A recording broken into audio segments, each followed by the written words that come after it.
Isiah Factor Uncensored starts now. And welcome to the Factor Uncensored. Thank you for joining us. We have an incredible show planned for you tonight, so do not go anywhere. But first, a very serious subject we need to tackle here on the Factor when it comes to black women and the men that they love. Now, take a look at this statistic that we're putting up on the screen.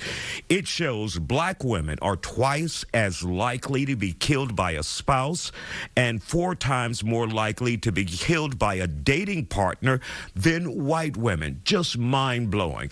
So we gathered a panel today to discuss this issue that's plaguing the black community. We have seen many high-profile cases this year, and it is disturbing. So let's get to this conversation here on The Factor tonight. And joining us now here on The Factor Uncensored to talk about this very important topic, we have with us Jatera Williams, who lost her sister to being shot and killed by her sister's boyfriend back in 2023. We also have State Representative Jolanda Jones with a story to tell, and Dr. Jasmine Boone. Jolanda, let's begin with you.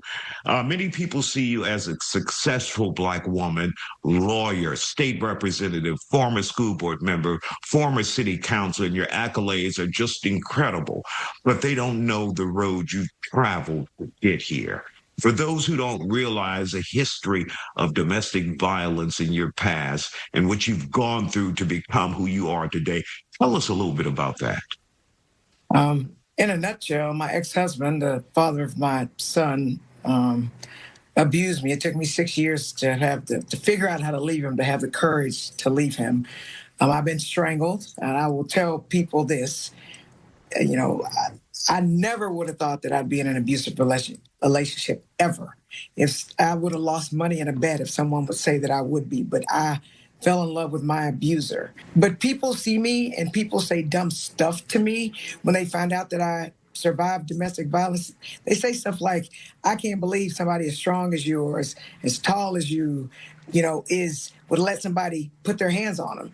And my point is this.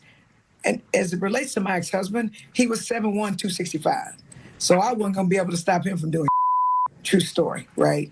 But even if he weren't, I loved my abuser. And I'm not the type of person who wants to be violent with my abuser. And apart from that, he'd always lie. He'd always say he wouldn't do it again. The first time he did it, he said he'd never done it again. I found out that he actually abused the woman he was with before me. And then you're stuck. I had a job before I met him. He got me to quit my job. Next thing you know, I'm moving to Spain, and I'm stuck in a foreign country with a man who's abusing me. So then you're stuck with him, and don't let him be the father of your children. I mean, I didn't want to be in a failed marriage. I didn't want my son to have a single mom. So I stayed in the relationship for all these wrong reasons that I now know I should have never done.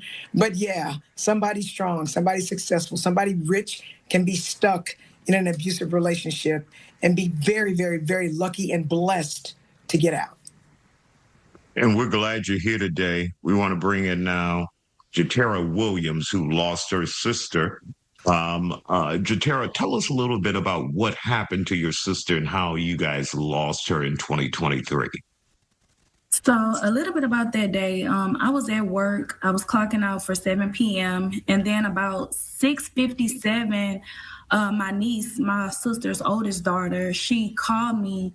No, she sent a text first and was like, call me, but I didn't see it. So then she immediately called me, and then she was like, you need to hurry up and get over here. She said, my daddy just shot my mama.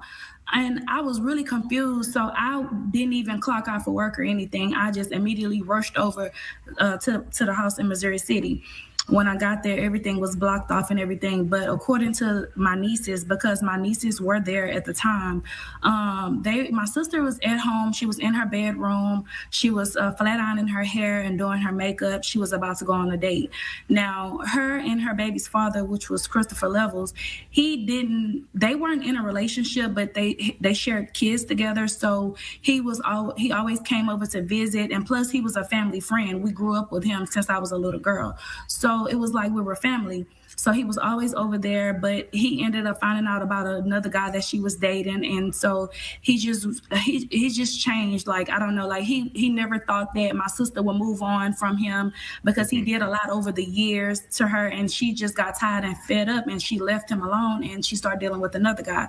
So she was just going on dates. She was dating. So the guy that she was going on a date with, he thought that I'm assuming he thought that she was going on a date with the original guy that he found out about. So as she was getting ready, he took her car keys and was just like, oh, you're not going anywhere and this and that, and just trying to pick an argument with her. And then the kids just said he went to the kitchen, went back to the bedroom where she was, put the gun in her face and just shot her and left in her car. And it's been really, really hard for myself because that was my sister and we were really, really close.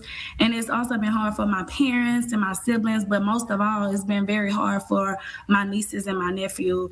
My nephew was a senior at the time. My sister was looking forward to his graduation and prom and everything, and he took that away from us. So the kids have been going through a lot, and, he's still in jail, unfortunately. So we're still going through all of that.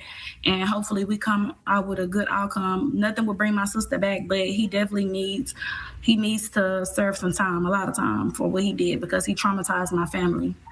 And of course, we totally agree with you on that. We're going to take a quick break and come back with Dr. Jasmine Boone as we continue this discussion here on The Factor Uncensored. Stay with us.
And welcome back to The Factor Uncensored. We're continuing our discussion about this very sensitive subject, when black women are killed by the men they love.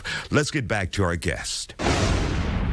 Now, Dr. Boone, we brought you in. Statistics show that black women are twice as likely to be killed by a spouse and 4 times more likely to be killed by a dating partner than white women. That number is just mind-blowing, Dr. Boone. Absolutely. And that tells you right away that this isn't an individual basis. This is a systemic situation, right? And so there's a lack of resources, but also black women aren't protected and aren't believed as much as our white counterparts, right? And so when we try to get that restraining order, we're, dismissed. When we even tell friends and family or law enforcement, hey, this is happening, we're not protected in the same way as, white women, being quite frank. And so that gap in protection is a gap in survival. So we're not being protected. There's a systemic concern that we need to delve into as a community because those numbers are sobering. We can't have that. Absolutely. And Jolanda, you were shaking your head when Dr. Boone said black women are not likely to be believed, not taken seriously. What's your experience and what are your thoughts in what she had to say? I can tell you I 1,000% agree with that. When I was with my ex-husband, when I outcried to anybody, people just didn't believe me. Like they say stuff like, "What did you do, Jolanda?" As if anything justifies somebody putting their hands on you. And you must have done something. Or why won't you just leave? And then they're so charming. My ex-husband played professional basketball, extremely handsome man, 7'1", athletic. He was not aggressive with anybody but me. So nobody would ever believe that. And it was crazy because when he drank, it got worse. And one of the times I remember, I was in law school at the time, and we lived in Sugar Land. I went to the University of Houston Law School. It'd take me a while. He would tell me, like, I couldn't even focus at school. He believed it should take me X amount of time to get home from U of H to the apartment that we lived in. If I were 3 minutes later than he thought I should be, he literally thought I stopped somewhere and that I had sex with somebody in 3 minutes and came back. And even on the times that I had the courage to call the police, and the times that I called the police, like I thought I was gonna die. One time he was strangling me, I was able to get a loose. I called the police to stop him from killing me. They put him in jail. He called me with his collect call. Then he telling me he loved me again. He's never gonna do it again. He's gonna be better. We can get married. He would never hit his wife. And then I didn't prosecute. So I failed to cooperate with the people who were prosecuting him. So sometimes we do that to ourselves. They have the initial call, and then we make excuses for why we say they didn't do it, because we love them, because they pressure us, because we go through what's called a cycle of abuse. We're still not done with this very important topic. We'll be back with more after the break.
This program is being brought to you by Jim Adler, the Texas Hammer.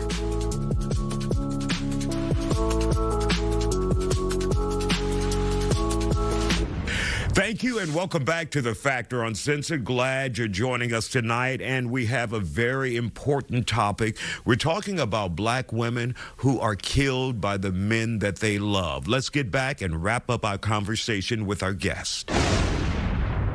And at the end of the day, you want to believe. I think it's inherent to believe people that you love. You want to believe that they are telling you the truth, and you believe them despite the fact that it's only going to be good for a very small amount of time before they're raping you. I mean, he raped me.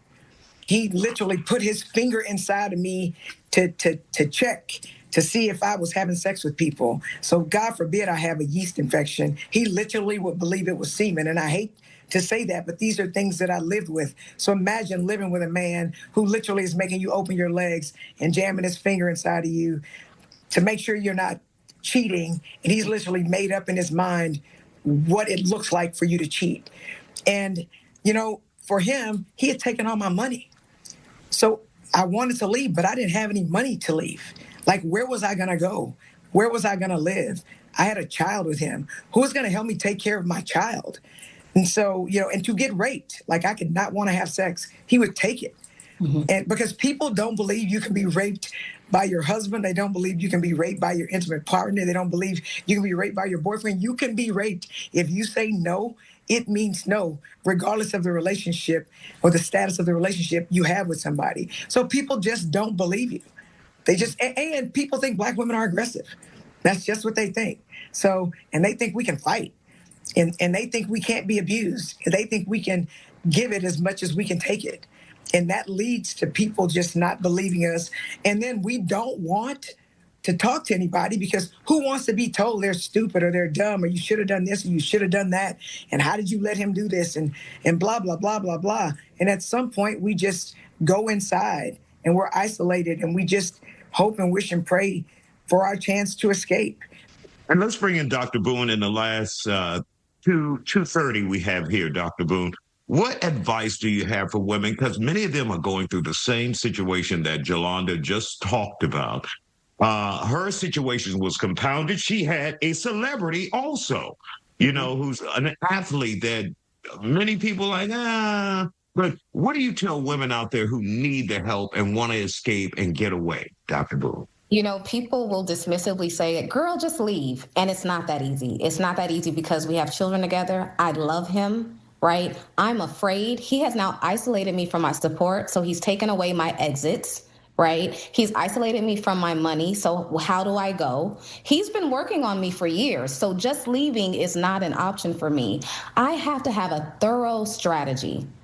It has to be a strategy. And for a lot of women, that strategy may be leaving the state, leaving the city, right? Disconnecting from your family if you think they will tell for a couple of months, But you have to have an actual strategy. You're past the point of just leave. Just leave. That's no longer an option for these women. It's going to take courage. You may already be carrying some shame, but take the steps to get a support system that can build and develop a strategy for you to make a safe exit. And you're also in the most danger when you're leaving. Let me just throw that in there.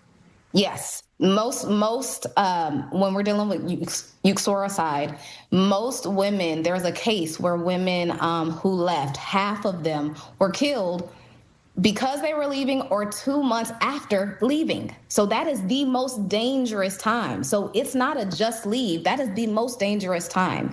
You have to be strategic about this. And secretive. You have to have an exit plan. And we know that when we leave, they're going to kill us because they tell us, if I can't have you, nobody can have you. Or I can't live without you. So we know this. And Jatera, in the last 30 seconds, what advice would you have for family members who may be on the outside looking in?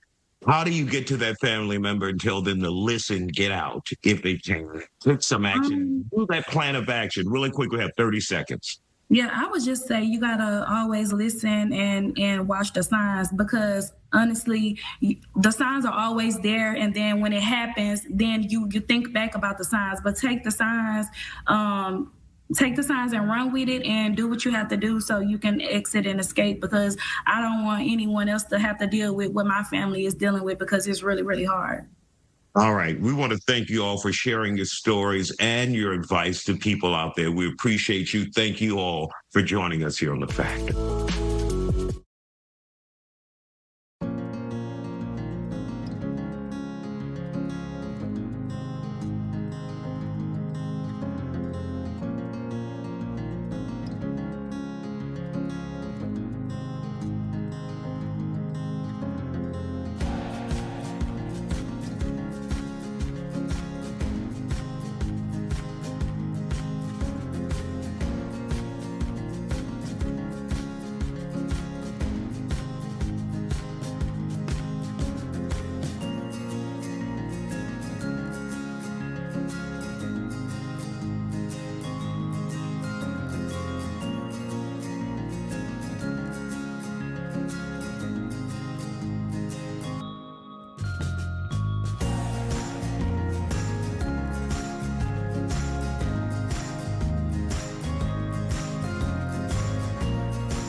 And welcome back to The Factor Uncensored. It's a serious illness that many people have forgotten about, but it's a disease that's still a problem around the world and right here in this country. And we have the latest update on Lyme's disease and what you need to know. We have Dr. Danish Ali from Archpoint Pain Institute. Let's get to the conversation. And Dr. Danish Ali joins us now with the latest on this breakthrough, something that we haven't seen in this country for quite some time. Tell us a little bit about this vaccine, Dr. Ali. That's correct, Isiah. There's some exciting news coming out with some clinical trials that are happening, specifically as it relates to Lyme's disease and vaccines for this. As you may remember, back in 2002, they pulled the last vaccine because it was causing side effects and complications, including significant joint pain. And so since then, we have not had any vaccines. And as you may remember, Isiah, that Lyme's disease often mimics the flu. But the distinct thing is that there's a distinct bullseye rash, and sometimes that rash is missed, and sometimes it mimics the flu, and so we see lots of long-term side effects potentially with that, and if it's not treated correctly and treated early enough, it can cause some long-term complications, and so the current. Dr. Ali, let's lay out, for those who may be just joining us, exactly what is Lyme's disease? Yeah, so Lyme's disease is a tick-borne illness that often occurs when you have a tick that either from an animal or somehow gets to you through skin contact, and then it can spread into your bloodstream and cause complications, okay? Complications usually mimic the flu-like symptoms. The distinct feature is a bullseye rash that we often see on the body, which then leads us to get further testing done and then start antibiotics immediately after. And so that's why we often do put these flu-like symptoms and say, hey, it's just a normal upper respiratory infection, or it's just a flu. But if it lasts for a few days, or if the fevers are high, or you have other medical conditions, you really should get that looked at, because there may be other causes of this. This is your reaction to your body saying there's something going on, and we do need to take it seriously. And so that's why this vaccine that's coming out, that is showing right now in our clinical trials, Isiah, it's 70% effective to help prevent this Lyme's disease and this tick-borne illness, which we have not had that. And unfortunately, with these sorts of vaccines, if you do not get them and you do get that and you don't get treated appropriately, you may have some long-term side effects from it. Now, for those who are wondering, if 70% efficacy rate is very high, very low, right in the middle, let's compare it to other vaccines out there. Let's say for the measles. What is that efficacy rate? And can we go higher than 70% for Lyme? Yeah, that's a good question, Isiah. So MMR or measles vaccines are very effective, especially if given with the 2 doses that we've discussed in the past. And it's in the 90%, right? So this is a little bit lower, but again, the clinical trials are still happening. There's a lot more research to be done for it. And so I anticipate that we will not be seeing the vaccine itself out in the market for at least another 6 to 12 months, because they do need to do these sorts of testing to make sure that, number one, is effective, but more importantly, that it does not have those sorts of side effects. And we'll be back with more Factor Uncensored when we tackle the topic: people who are doing too damn much in the gym with those cameras, taking videos, influencers. Some people say they've had enough. Stay with us. We'll talk about it with our panel in just a moment.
You're watching the Isiah Factor Uncensored. And welcome back to The Factor Uncensored. Thank you for hanging in here with us for our second half hour. Now, you've probably been one of those people who've been ticked off at the gym with those social media influencers or just regular folk with their cameras in the gym, taking video of themselves, getting in your way. Well, some people say they've had enough, especially after seeing this video out of Dallas. Take a look. Don't walk past my video, bro. Bro, don't walk past my video, bro. I said I'm recording right here, bro. You walking past my is.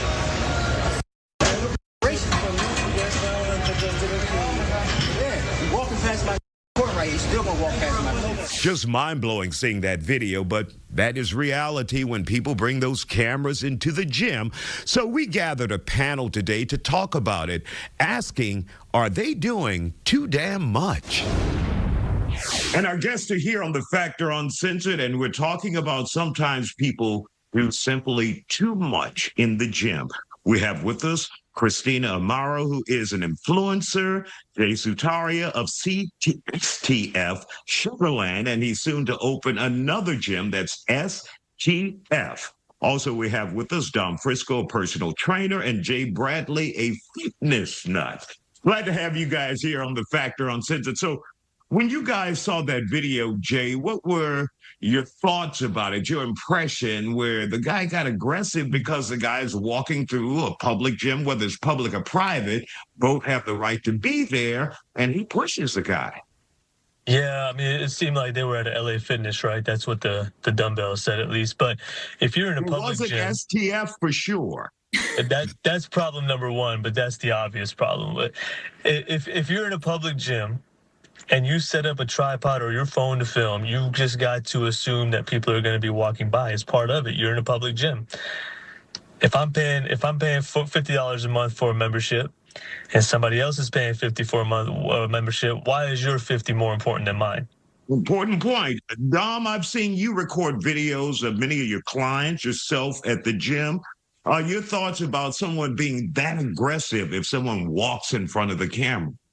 I think it's very excessive, man. It's like too much. You're doing too much. If it's like Homeboy said, you know, if you're setting up your camera and everything, it's kind of like expected that people are going to be coming in and out. So, you know, I don't think people should be setting up their cameras, you know, far away just to get this cool shot. Or if you are going to get it, if you are going to do that, you know, just expect people to walk by.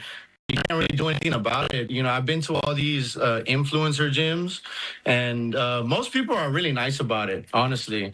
So, like, to watch this video was just kind of crazy. I think that was more like of a personal thing. Honestly, to me, it's like, bro, you know, it's not that big a deal. You're not this big gym influencer or anything like that, so you have no reason to be getting angry in the first place. You know what I mean?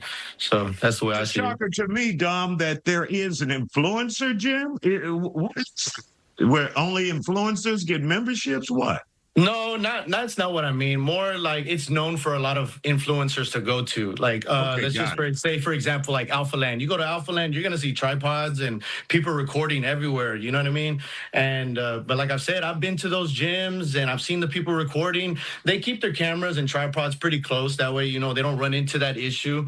I think that's the obvious solution. You know, don't set it up too far or whatever if you don't want people walking in your way. I mean, if they do, you know, just be courteous. You know, it's not their fault that you're over here trying to be an influencer and trying to record your stuff. You know, you want to record your stuff, that's cool, but you know, there's no point to get that upset about it. And Christina, your thoughts about that? You also do a lot of physical fitness and you record it and put it on social media. Should you be open to people walking in front of that camera and not just blowing up like that guy did in the video? Of course. I'm a singer and I'm also a fitness influencer and brand ambassador, so I record myself a lot. What I do, I agree with Dom. What I do is that I set up the camera really close to me, or if I'm recording myself at a public gym, I set up in like a little corner where I'm trying not to get any other people in the video. And if I am in a group fitness class and I'm getting other people in the background, I ask them first if they're okay with that. And whenever I edit the video, I try to just not have other people in the video. And if somebody walks in front of the camera, that's okay. Like, that's not a problem.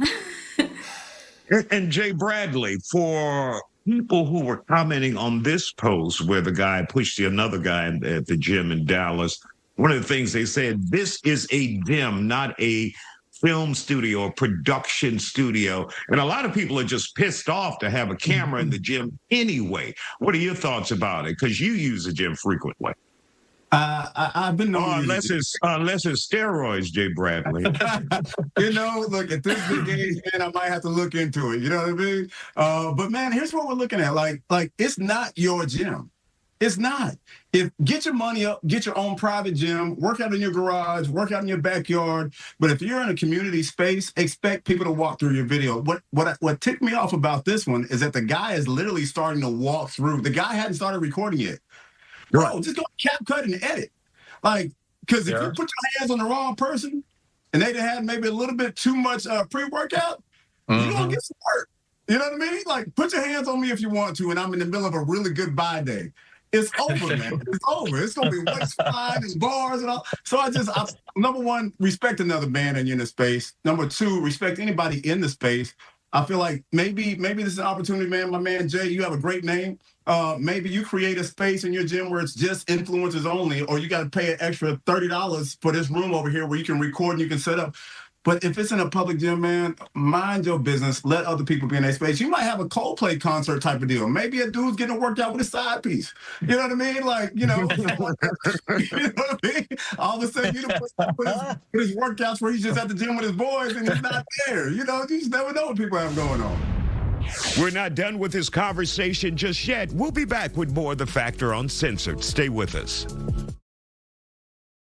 Get more value.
And welcome back to The Factor Uncensored. Our subject, are you doing too much in the gym when it comes to bringing those video cameras in?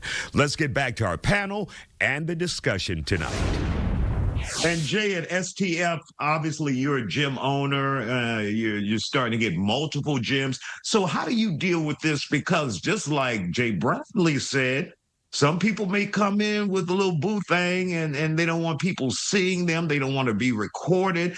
And people just want to work out. They feel like, okay, I don't want to look like this on camera without my permission, looking my best. So how do you deal with this at STF in Sugarland? And your other location soon to open? I think we're in the minority that we don't do open memberships. So we, like, for example, our Sugarland facility is only taking 100 members, right? And you have to come in, you have to have an appointment to come into the facility. And so, Bougie, but okay. yeah, that's what it is. So we're dealing with the upper echelon of earners, the people that can afford it, the ones that want to be in a private space and really don't want to be around the cameras. If I'm being honest with you, if we're gonna have a camera on them or in the facility, it's probably with our content creator who is a professional videographer and photographer, and they're gonna be the only ones that have a camera in their hand, right? So I've been spoiled over the past 6 years to where I don't have to be in a public gym. Now I understand that they're like what Dom was saying. There's a lot of gyms out there that are influencer friendly, right? I would say that LA Fitness, Lifetime Fitness, they're not the influencer friendly gyms, right? Like you're going to have to go to like an Alpha Land or something like what you would see maybe in the Heights or Montrose, one of these more kind of, I would say, exclusive type of gyms. But these big box gyms are not it, where you're gonna have too much traffic and volume of people walking by. You're not going to get private space for yourself to film any content. So you say pick your gym accordingly. If you want to film, you got to pick your gym accordingly. Pick your gym, and pick your time accordingly too, man. That plays a big part of it. I mean, if you come in at 5, 6 o'clock prime time, there's so many people. Like, expect a lot of people to be in your shot or like get in your way. But if you come later at night, 9, 10 p.m., there's not a lot of people around. Well, then you're pretty much good. So that's why I say I also think about this. I'm like, how many followers did this guy have? I bet he had like 232 followers. That's what I'm saying. That's always the case. You know how it goes. You done risked your life for 3 people to see it, bro. It's not even that easy. For 10 likes, for 100 views. Jay Bradley, you didn't have to go below the belt. He's speaking the truth, though. He's speaking the truth. It's like, bro, you are not that big a deal. Like, calm down. You're not. Trust me. I saw the fit. You're not that big a deal, bro. So I actually wouldn't be acting like that. Sorry. Go ahead, Christina. Yeah, so I actually agree with y'all. I actually attend 2 gyms. I go to LA Fitness, and I also go to a smaller gym called Yellow Rose Fitness, which is in the Heights. If I record myself at LA Fitness, it's like a quick story, just something super, super quick. My fitness videos where I'm showing workouts and everything, I've done them at Yellow Rose Fitness when other people are not around usually. So I actually agree with that theory. Yeah. All right. We want to thank you all for joining us here on The Factor Uncensored. Really quick, a round table of shout outs. Don Frisco, where can we find you for more information about personal training? Personal training, you can find me at Steady Flow Fitness on Instagram. I'm training out of Houston Explosive Fitness in South Houston. All right. And Christina, if we want a song or two from you, how can we find you? Yeah, you can find me at Christina Mera Music, and my single and music video just came out. It's called Yo Soy Survivor. All right. And Jay, at STF, we would just want to look through the window at the rich people working out. They might be full already. They might be social media. Yeah, it's just STF Houston and STFHouston.com. We have 2 locations, one in Sugar Land and one in the West Chase area. And Jay, if you want a nice, beautiful home, you're the guy to go to. Where can we find you, Jay Bradley? We can put a personal gym in the house so that way you're not in somebody's shop, man. So it's at JayBrad, JayBrad on Instagram. We'll be back with more Factor Uncensored when we try to find you ways of saving money when you buy a car and also gas. You need that right about now. We'll be back.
welcome back to The Factor Uncensored. Now it's time to bring you some consumer news. There are many people out there who have those dream cars they want to buy. We're talking about BMWs, Mercedes, but they simply can't afford them.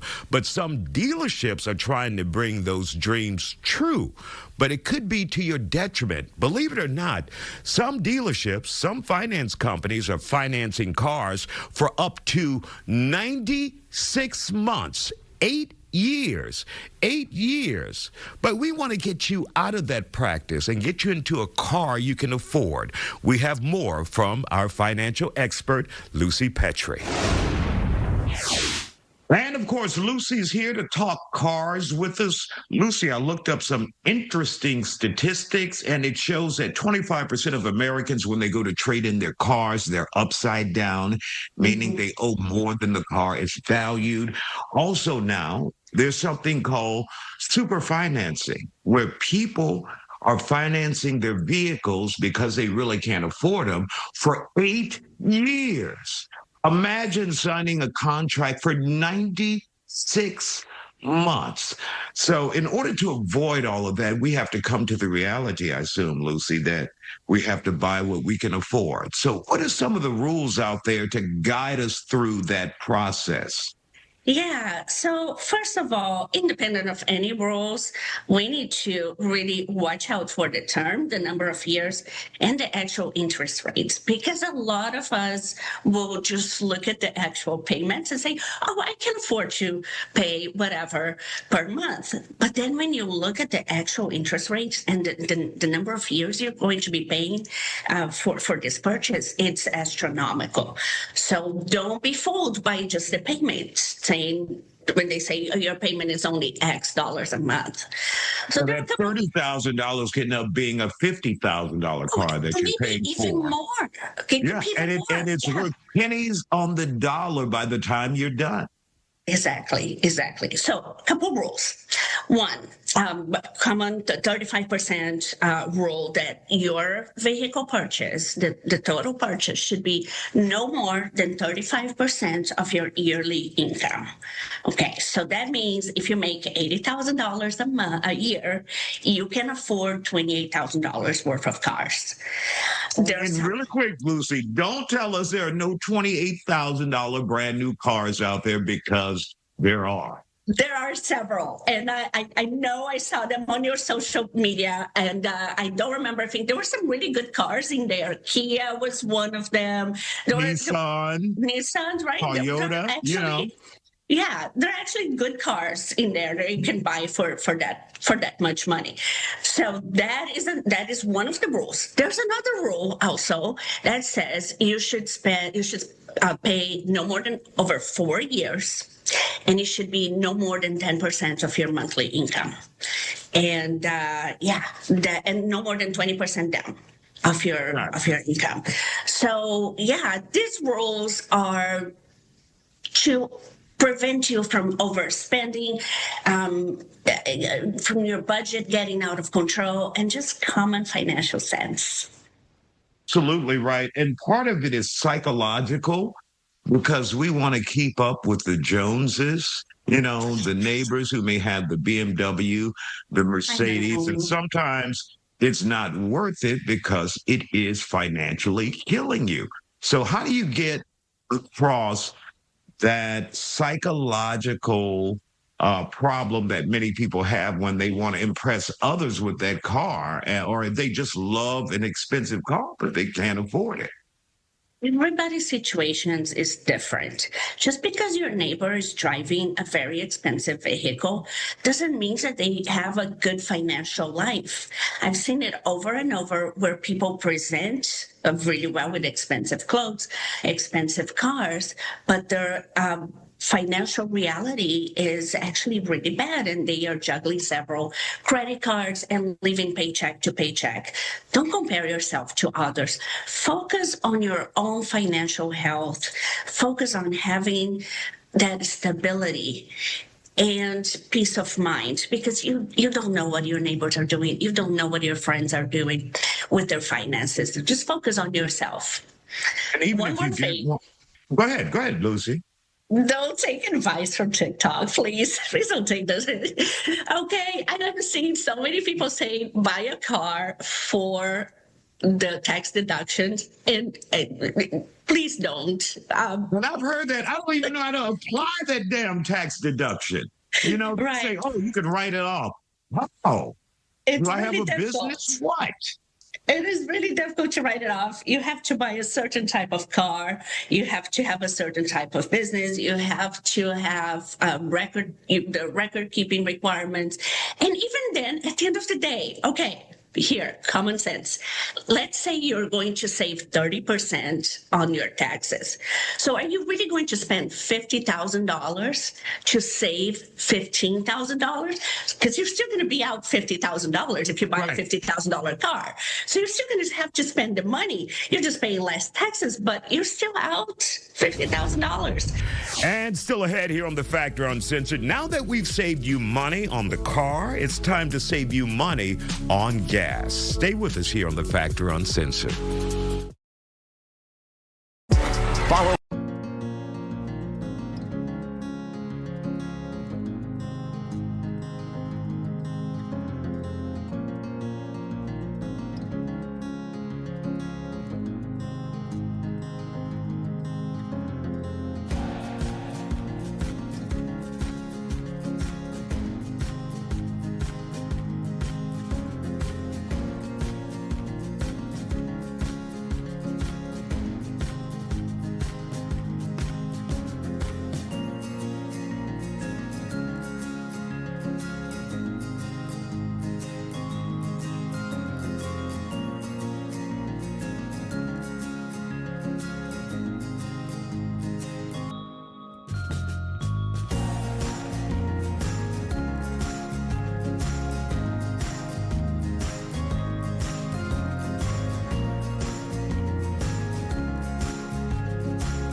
And welcome back to The Factor Uncensored. We know all across the country, around the world, the price of gas is going up. Here in Texas, it's approaching $4 a gallon. So we wanted to bring in an expert to find ways for you to save money. We think about you here at The Factor. Let's get to it. And joining us now here on The Factor Uncensored, we have Doug Shoup with AAA Texas. Doug, a lot of people are struggling with these high gas prices out there. I know I'm starting to pull out apps. I'm looking for specials. I'm signing up to rewards programs to save money any way I can. For those who may be out and traveling, and of course we're getting close to summertime and summer vacation, what advice would you have for people who are looking to save money driving out there in this economy? Isiah, thanks for having me. And that's a great question because, Houston drivers are paying about $3.72 on average for a gallon of regular unleaded. You look at that price, it's about 16 cents higher than we were paying a gallon per gallon last month. It's almost $1 more per gallon than what we were paying last year at this time. And you're right, we have a lot of people planning summer road trips really soon as summer gets close. And so some things that we want people to do is think about ways you can maximize your fuel efficiency and try to implement as many of those steps as you possibly can. Number one, keep your vehicle well maintained. Your vehicle manufacturer knows the best way to maximize your fuel efficiency. So pull out that owner's manual and make sure you're following all of the vehicle manufacturer recommendations. One of the big things you can do is keep your tires properly inflated. If you can keep your tires inflated as recommended by the vehicle manufacturer, start checking it more regularly, maybe every other time, check the tire pressure. But properly inflated tires can increase your fuel efficiency between 3 to 4%. Some other things, go smooth on that gas pedal. Don't do those jackrabbit starts when the light turns green. If you can slowly apply your foot to the gas pedal and start accelerating more smoothly, you can increase fuel efficiency by a whopping 40% in city driving. So that really can really make a big difference. Doug, let me ask you this, because I've been, it was put in place on newer vehicles and we all have them now, the automatic off and on. Does that actually save you gas when you stop at a red light and your car goes off and then it comes back on? Because I'm hearing from mechanics, turn that thing off. But does that save you gas at all from your research? Yeah, if you're doing it correctly, if you're reading the owner's manual, it can save you a little bit, but really there are other methods to save on fuel that can be more impactful. Another method is reducing your speeds out there on the roadway, not only for your safety, but also for your wallet. Most vehicles will peak out at fuel efficiency between 50 miles per hour and 60 miles per hour. That means the faster the vehicle goes, then that fuel efficiency starts to drop even more. So if you decrease your highway speed by anywhere from 5 to 10 miles per hour, then you can increase your fuel efficiency by up to 14%. And the other thing is, get rid of extra items that you don't need for your daily commutes. Don't use your vehicle as a storage unit, because the heavier the vehicle is, the more you're paying to drive it around. And every 100 pounds of cargo that you get out of your vehicle can increase your fuel efficiency by up to 2%. So by implementing many of these steps, or as many as you possibly can, you will see some savings on your fuel costs. I didn't even think about that, having the extra stuff. And somebody said, they say this is why your truck is broken into so much. It looks like a Best Buy on wheels. And so I got a lot of stuff in there, from e-bikes to computers, which I started taking out because I've been broken into 2 times in the last year or so. So but that was my golf clubs from the weekend or boxes of paperwork from the office. Get rid of that extra weight. You're only paying more money to drive that heavier vehicle around. And then the other thing we can say is, as you are packing for a spring road trip, or as you're planning your summer road trips, try to put everything inside your vehicle, in the trunk of your vehicle. Put all the luggage in the cab or in the vehicle, because using those overhead luggage racks actually causes drag and reduces your fuel efficiency. And if you get rid of those luggage racks, put everything inside your vehicle instead of putting the luggage on top of the vehicle, you can increase your fuel economy by up to 8% on the highway. That'll do it for us here at The Factor Uncensored. Hopefully you learned something important that will help you in your life. That'll do it for us. Have a great night.